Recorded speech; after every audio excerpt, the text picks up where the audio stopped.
Hey, what it do? What's up? Your girl G here, and we are right back at it, you guys, to come and talk about I was gonna start saying Real Housewives. No, we're here to talk about Love and Marriage Huntsville, you guys. Love and Marriage Huntsville. This is gonna be a little bit late. By the time it posts, I'm sure, because just a whole bunch of stuff was going on. But yeah, nonetheless, we're here to talk about Love and Marriage Huntsville. We got another decent part. I mean, sometimes with these 2 or 3 part reunions, you be thinking like, oh, one of these is gonna be a drag. But no, like, so far we're getting good stuff to talk about. Not to say that there's not some stuff that Carlos left on the table, because he absolutely be leaving a lot of crumbs on the table to be snagged up. But we got some stuff to get into. So nonetheless, you guys, if you're new to my channel, appreciate you for tuning in. Make sure you hit that subscribe button. Everybody who's already part of the Juice Box crew, please drop down in the comments. Let me know that you stopped by and tell me what you feel about the reunion and everything in Love and Marriage Huntsville world, okay? So nonetheless, we open up, y'all know what, with KeKe and Tisha, because Tisha basically blew it out there that, girl, you want to talk about me being dumb, girl, you and your husband cheat on each other, you cheated on him, he cheated on you, girl, you even paid for his date one time.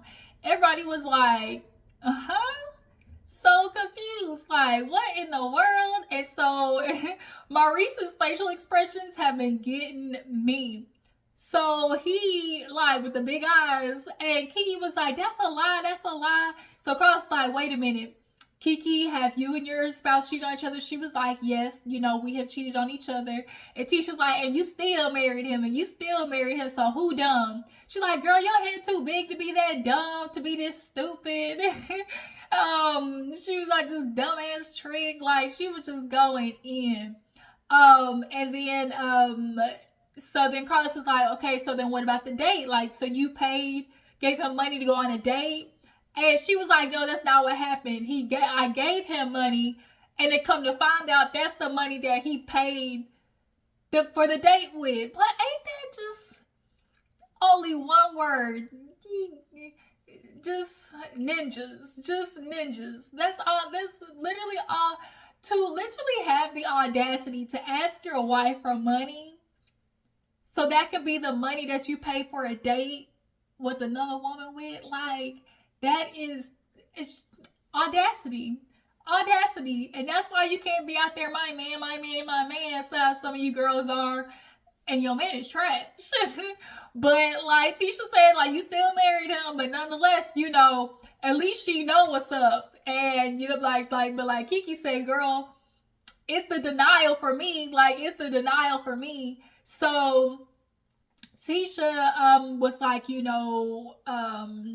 oh, no, it's the denial. And so Carlos asked Kimmy and Melody, from outsider's point of view, do you feel like KeKe's right about Tisha? Is it that she's just in denial about Marceau? And in the shadiest, funniest way, Melody go, Kimmy, you go. Kimmy was like, you. Melody's like, nah, you got it. She was like, no, you good, you got it. They were just going back and forth, and it was just so awkward. And then finally Kimmy was like, no, I don't think so. I think we're just in a state of, we've been talking about it for 5 years. Like, we're over it. Put something on the table, and, something concrete. And Carlos was like, Melody? And she was like, of course, being dramatic. As a woman who's previously been in this situation, you are making a decision to break up your family. You just are looking for something a little more concrete. And I think Tisha, wants concrete, and there definitely is something to be said about that. Especially, okay, if a girl come to you, you would feel a lot better if she came to you with receipts, not just oh girl, I heard. Of course you would have, some women might appreciate the heads up, because some of y'all don't like being told the truth about y'all men. And so, you can only hope that, okay, if I tell this girl I'm giving you a heads up. Now, granted, her leaving without just total verification, cool, but to to kind of ignore that it's a possibility that he could be doing some things, i.e. how some people feel like Tisha's operating, because she always just seems to be in a space of like, it can never happen, it can never happen, it never happened, versus like, okay, come to me with the proof. You know, remember when Tisha, that one reunion, was like, you know, when God shows me, and Melody was sitting right there with the info, because Carla straight up asked Melody, and Tisha's like, that's what she asked Tisha, do you want to know? And then that's what she replied with, what God, you know, I'll wait for God to show me. So it's like, Tisha definitely has willfully put her head in the ground on this, but also it's like we are at the point this many years in, we already blew through Martell stuff because we had a whole woman and a baby come out of that situation to give his tea up. So, you know, with Marceau, because we haven't got nothing yet, you know, and y'all know Tisha, she little, you know, I don't think she's as bold as Melody. So she's definitely, it's going to be a push. And I think even if it was found out, I still think she would have stayed. But nonetheless, Tisha, deep down, you know, just because you have no evidence, deep down a woman know of her dude out there in the streets, and she ain't gonna go looking. And that's all that's happening right now. Tisha ain't going looking. Okay. But yeah, back to Tisha. She pulls out, I guess, a manila folder, and that's when they get into the fact that KeKe, you know, called, she heard an audio of her talking to the dude and was like, you know, just tell me. And I guess from KeKe's point of view, she was saying she was doing that so she knew, like, as a cousin, like, you know, just tell me, you know, as a thing, so she knew what was being said out there. But then the dude, I guess, allegedly was like, nah, you know, I would rather, you know, all of us or whatever, something like that. And so when Tisha heard that, she asked KeKe, was like, oh, did you know, or like, did you talk to him? And KeKe said she did it. And so because Tisha knew that she did, in the back of her mind, she immediately like, see, she on that bull, like, you know, she ain't telling me, she lying to me. So, you know, this, in general, this relationship is just a bust. Like, it's too much that's happened, and they're always going to think the worst of each other, point blank, period.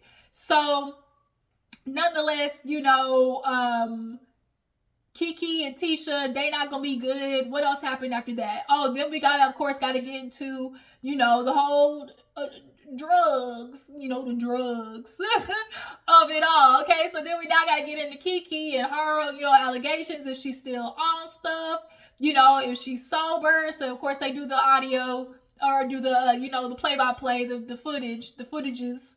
And you know, of course, KeKe gets asked like, girl, you still on that stuff? And she was like, no. And of course that ensues with her, Tisha, yelling back and forth, oh, you know, I'm clean, you don't know nothing, you know, how do you know I'm still using, and all that type of stuff like that. And so of course we get to the actual drug test that Melody did, and you know, there was a lot of confusion because KeKe, if you take methadone, why is the P test showing negative for methadone? Which is a good question. So it does people to feel like, to beg to differ, okay, did you use somebody else's pee? You know, what was it? And Melody was like, no, I went in with producers. Like, it was an actual legit thing. And so, of course, Carlos was like, are you completely clean? And Marcel was like, I take one today. Because she was like, I take one today. He was like, do it. And so, what else happened as far as the drug related stuff? Saying it like that. Oh, as far as the drugs. So yeah, they got to argue with KeKe about her, of course, you know, drug test, and and then obviously how that led to like how people were feeling about her throwing the drink on Tisha, because for them, when she did that, their first mind is gonna go to, girl, you acting out, you probably on that stuff, you know, that's what sometimes what the drugs do. And then, of course, Carlos asked everybody else, was that your first mind when KeKe threw the drink? And everybody else was like, nah. For Maurice, he was like, I thought it was more of a, you know, she sacrificed Tisha to have a moment, so here we are to talk about it. And Marcel was like, I know KeKe was like, I don't need a moment, you know, because Marcel's like, yeah, people want to be relevant. And she's like, I don't need the show to be relevant. And so Carlos asked her, like, girl, why did you throw the drink on her? She was like, because, you know, when Melody threw the drink, you know, we was all like, go, girl, because at the end of the day, get him, like, get him, Melody. And Martell, you deserved it. But, you know, in this situation, because Tisha was literally actively ignoring you, you were the aggressor in this situation. So KeKe was like, one thing about Tisha and that she knows about me is when you ignore me, I'm triggered. And so it's like, we all knew that. Like, we all knew that the more Tisha was ignoring her, the more she was getting under KeKe's skin, because I think in KeKe's mind, she really did come there for a fight. She came there to obviously, clearly address something with Tisha. And because she wasn't getting that reaction that she had built up in her mind, it was pissing her off even more. And we got what we got. Yeah, KeKe, of course, with Tisha was going back and forth. They were just going back, yelling back and forth the whole time. But there was this kind of peculiar thing of how Carlos was just so, the way he just kept asking, are you on drugs 11 different times in a different way? Okay, do you take, you know, what were you doing? Are you on hard drugs? And she was like, I'm not on hard drugs. I didn't do none of that stuff. I literally was only, you know, on pills. That was it. And then, Carlos then asked Marcel, like, why are y'all so sure? And he was like, because we've seen her act like this. You know, truth be told, for people in situations with addicts, you know, if you have been dealing with them for a long time, you're typically not going to believe what they say, because in that situation, that's how addiction breeds, through, you know, through lies. You know, you tell people I'm clean, but you're really not. And so you're really out here doing stuff to keep the drugs going. So much so that, you know, they get into KeKe and the whole lock situation, and, you know, them being like, okay, well, she got busted on candy camera. Like, obviously, it gotta be, once again, the drugs. Like, it's only starting the math. In their heads, the math is starting the math. But, you know, KeKe did say, I didn't say it wasn't me on camera, but the story that they said is what is wrong. So that's the part that is crazy. Like, the story they told was, I guess, that she stole something, but she was like, that's not the true story. I mean, she still ain't been arrested, though, so obviously something, you know, is amiss to her benefit. But she was like, because Marcel was like, yeah, you was gonna take it back and get money. She was like, how was I gonna take something back that ain't got no receipt, dummy? Like, Marcel had the game plan in his head. You was gonna take it back, get money, then get a gift card, then sell the gift card. Like, he already was, like, in his mind, prepared for how she was gonna get money for drugs. And then, you know, for him, he's like, girl, I've been there since, you know, you was walking down the street and people calling me because everybody else basically said no. And so she's like, that ain't what happened. My husband, you know, he took my keys or something like that. And I told him, fine, I'd walk or whatever. And, you know, they arguing back and forth. Nonetheless, what we're going to get out of this situation with Tisha and KeKe is nothing. Nada. Like, Carlos asked Tisha, you know, this is your blood. You like, obviously you don't ever expect to get in this situation. But, you know, with her being cousins, it's kind of like a thing of, like, what makes you feel like that? And so KeKe wants to rely on, like, oh, you know, you've known me, you've never known me to act this way, like, growing up, da-da-da-da, but it's just too much that's happened. And y'all need to let, you know, bygones be bygones and move opposite directions from each other. But the constant, like, they was delegating, and Carlos was definitely helped putting the room for doubt with KeKe and her sobriety, with the way he was asking, so are you sober now? And then, when was the last time you did this? And so, did you take it this time or during filming? And then, like, it was like, and then anytime they were going back and forth. He always shushed KeKe. He didn't shush Tisha. Like, it definitely just was like an uneven, thing towards KeKe. But nonetheless, we move on. So we move on to, I think Tiffany and Chris Fletcher now finally get on stage. Now, this was the best Nell has ever looked. The hair was on point, makeup was on point, the dress, like, and then Chris, you had to come out there looking like you was getting ready to fight a bull. Like, look, you just missing the little flag. He gets up there, dances with Carlos. I just wish it wasn't a print. Like, I didn't like the print. But yeah, so they get on there to talk about, of course, Martell and his, mess of a life. And the way they was describing it, Martell was so confused. He was like, oh, well, Martell hitting the streets. He was like, huh? So, of course, we do the footages. And, Carlos basically looked at Martell, was like, you kind of see him all over the place. Is it hard for you to date when you still in love, with your ex-woman? He was like, who said that? Negro, you. We caught you looking like, you do understand you was filming, right? Like, you said that. Like, what are you talking? He straight had a whole Portia moment. Who said that? You. Literally. Did you not watch what we just watched? And then, of course, I was asked about Sheree. Oh, you and Sheree are together no more? Nah, we were never dating in the first place. Like, it wasn't like we was together or nothing. Bro, first y'all dating, then y'all not dating, then y'all just cool friends, y'all was talking. Like, we all know deep down when they came out public, everybody immediately went to, it's definitely giving staged. Very much staged. So of course, since he not with Sheree, the whole Tiffany thing and her asking about, so you think you put it down so good that you're gonna be different or something? Tiffany apologized, and then of course Lewis got to confront the guys because of Tiffany and that whole conversation that she had with them. Lewis was like, I didn't like that it took the two of y'all. And Marcel was like, look, I was just there reacting. And, that was just what I was saying. He was like, was that before or after the Karen? And Carlos was like, well, what makes somebody a Karen? What is a Karen? He was like, somebody that acts like a Karen.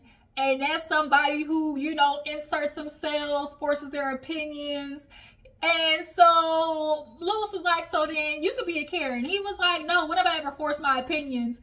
Literally simultaneously, Lewis and Tiffany looked at each other like what? Marcel, all you do is put your opinions, especially on Tisha. You feel the way you feel, and you definitely want other people to rock with it. Like, you feel like it's your way or the highway. Like, you definitely be pushing your opinions out there on people.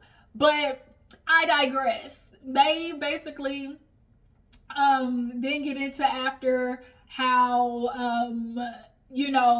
Martell, he stepped away from Sheree because I needed to be single because I just need to work on myself, my business. And Marcel called him out for that. Like, bro, you literally just said y'all wasn't dating, so then that means y'all were dating if you stopped. And he like, you fell into the trap. And he was like, well, I mean, yeah, we was dating, but like, it wasn't like we was gonna be married or nothing.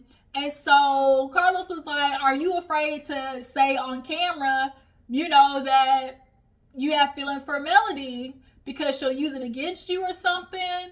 And Marcel was like, or because somebody thinks that y'all together. And Melody was like, bingo, Marcel. And there you go, bingo. And so he was like, oh, your wife might be hurt. And that was like, who wife? And so that's what Carlos was like, okay, so your baby mama, are you and her together straight up? He like, it was real low. No.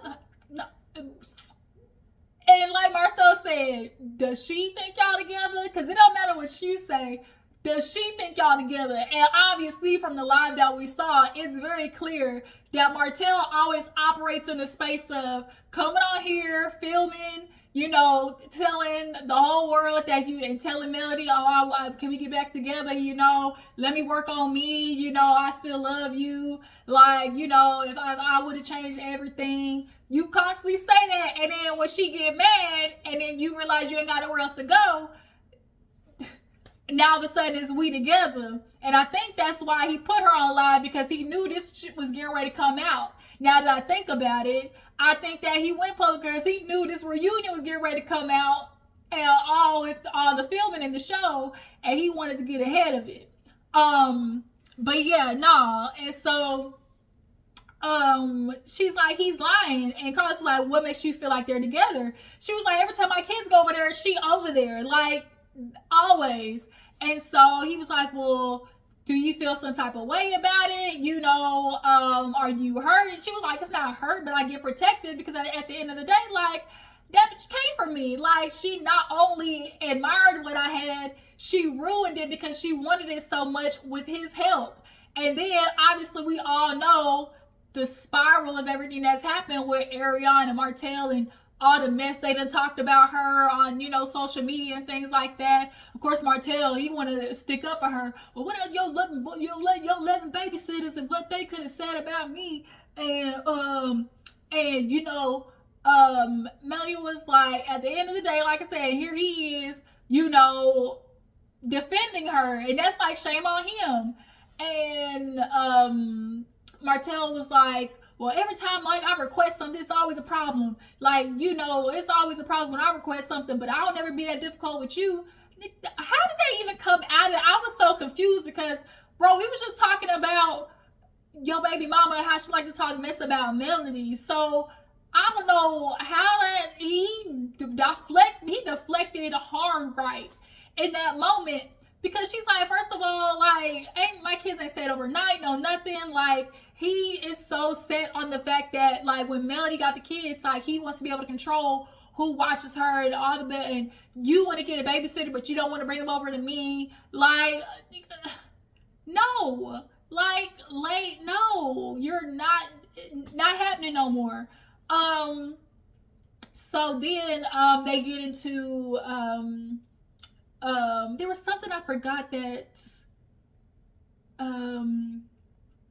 else they were talking. Oh, that's when we get into the whole charade of it all. So then because she's like, Martell, you a liar, da da da da. And Martell, he just couldn't help it with his little fit. He was like, she was like, just like you said, you're a liar, just like, cause you know, you said you and charade was just a business agreement. What? That's lies. You're a liar. You're a liar. He was just such bitter baby daddy energy. You're a liar. He was like, I got the papers. And the way he got up and stormed off, like, just like a little tiny soldier or something, just like so upset. And he stormed off, and Marcel was like, all this time, Melody, you knew, like, you had us out here, and you was just sitting at the table just watching. So he come back, hand it to her till I find it. Nigga, what? Nigga, you the one, you find it. You said you got it, so find it. That's always a problem with Martell. He's always want to rebuttal and say he know the truth of Melody, but it's never coming with receipts. But Melody got receipts for you. That's always the problem. Martell, we have receipts for your actions, but it's never, anytime you have accusations for Melody, there's receipts on hers. And it pisses him off because you want to then have these attitudes of like, oh, you're making me look bad, But the problem is you're so busy trying to take down Mel that you're not even realize in your pursuit of trying to take her down, you're like literally bringing yourself down with it.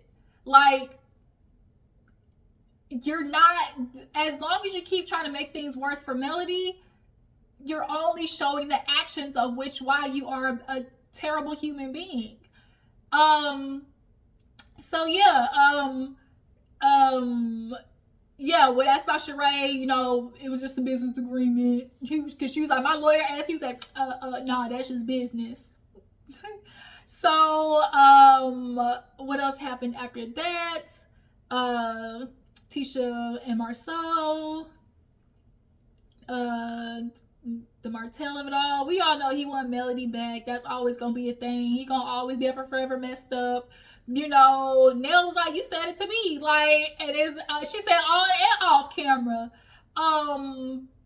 And you could never forgive me. And that's another thing that pisses Martell off, is because in his mind, he feels like Melody's supposed to forgive him. We're supposed to be okay because I'm the father of your children. And it's like, you're not entitled to my forgiveness. Like, he needs to hear, if we can't get back together, that you forgive me, that we all good, because he wants to be in space with her. He wants to be in access to her. And if I can't be with you, at least I need access to you. I want to be around you, in the same room with you. And because he's not getting that, it's pissing him off even more. And Melody's not going to give in. You're not getting out of her because you've lost that privilege. As I say, like, don't allow people to have access to you. And now that Martell has lost his access, he is moving ape shit. Then they get into Melody and her name change. Oh, the name change. He felt like, oh, like, hey, she got married, understood, but, I just felt like it was just so crazy to do out of the blue. And she was like, why do you care? I mean, I don't. It was just that he asked me. I mean, I don't. But, nigga, you cared. Oh, you cared, all right. Cared so much. Oh, y'all hyping her up. Y'all trying. Oh, what was her name? Rogers anyway. Like, and so to be asked doesn't make it final. Yeah, for Martell, yeah, that was the nail. As long as she had last name Holt, he always felt like he was still in access to her. But the fact that she cut that off, like, I don't even got the last name.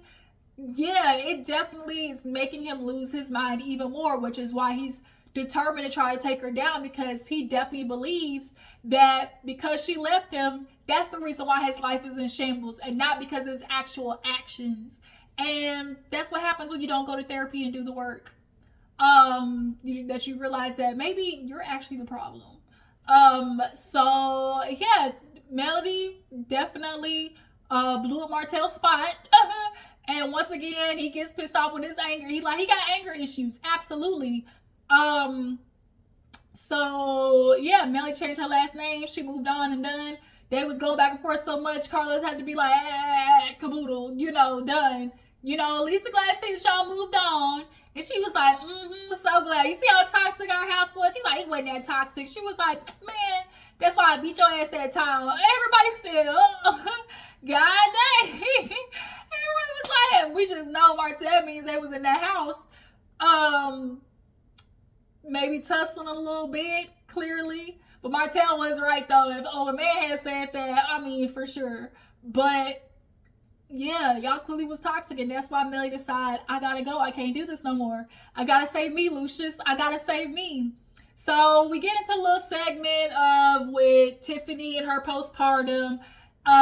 Tiffany did what a lot of women unfortunately do. They create the picture in their head. They fantasize about it going right, that they don't make any preparations for if it doesn't go the way I thought it would, or they don't prepare themselves for the latter part. Like, you can't always live in the fairy tale world. And Tiffany, she told Dr. Francis, like, I can do it. Like, you can be a mom. You can do everything. I've done everything else. Like, we can do it. And it's like Lewis said, we already don't have no time. She was just being so stubborn in something that she wanted, that she don't realize that, like, you put the most, like, uncertain variable out, a child, a whole nother human, that is the most uncertain thing that you can put into your life, because you're now at the mercy of this being, this human. Your life now revolves around it and keeping it alive and healthy and all these things. And it doesn't move at however you want to move. That's the one variable that you can't control. And so Tiffany, shot herself in the foot with that. Like, let's be real. And, Lewis, he, just so happened to be on the road. And, Lewis was like, she tried to, picture all the good and everything. But, postpartum depression, to think that couldn't have been a thing for you, it happens, and it happened to her, and I'm really sorry that she had to experience that, because a lot of women deal with postpartum, and you know, she had to walk away from the show from it, you know, for it to take some time. But, you know, Carlos says she's always welcome back because at the end of the day, she has built, you know, a liking to people. But Tiffany, you messy, bitch. Like, you know, sometimes messy in the right way, but just don't be surprised when you get the backlash of, i.e. being called a Karen. You know, I mean, it is because you half white. Like, at the end of the day, it's because you half white. But, you know, sometimes it's just a little too much. But nonetheless, you know, Tiffany, we hope you do well. Betty and Junior, they get called to the stage. And Junior said, this is my TV moment, I'm going to take it. So he came out there looking like a whole black, just like, and of course, we got to get into Stormi and their whole situation, and Melody and their fall out of the relationship. And so Carlos finally asked, you know, Mama Betty, you know, what was it about Mel that you didn't trust or that you didn't like? And she basically was like, I don't like how Mel let Stormi take all the hits, you know, like, I don't like that. And Stormi, you know, basically said that I was dealing with a lot of backlash. People was coming for me, you know, and she's live tweeting the show. I know she want to sit there and say, you know, that she didn't see it, but I know you saw it. Now raise your hand down in the comments if you think Melody saw it, didn't say nothing. Raise your hand. Because Melody, girl, I ain't gonna lie, I feel like you saw it. I feel like you saw it. And I feel like because you and Stormi fell out, you didn't care to fix it, even though, you know, you saw things that were happening. I just think it wasn't obviously on the top of your priority list to clear her name because y'all fell out. And Melody's like, well, girl, if you was so much, you know, bothered, why didn't you reach me? But girl, by that time, you said that you had changed, like, she didn't have your number, remember? That's what one of y'all's things was about at the beginning of the season, was the fact that y'all weren't in contact with each other. So that's right there for me where Melody was like, see, that's one of them things you do, Melody. The whole nice nasty in moments like this, because you definitely seen that that's what was happening. And the whole thing of like, oh, it was like, oh, people who were in my house, and you were live tweeting. So when you placed it, it definitely was alluding to, I mean, basically it was like, I'm not taking Stormi off the table. These are some people who are on the table, and I could for sure take Stormi off the table, but nah, I don't feel like it. That's definitely what happened in my mind.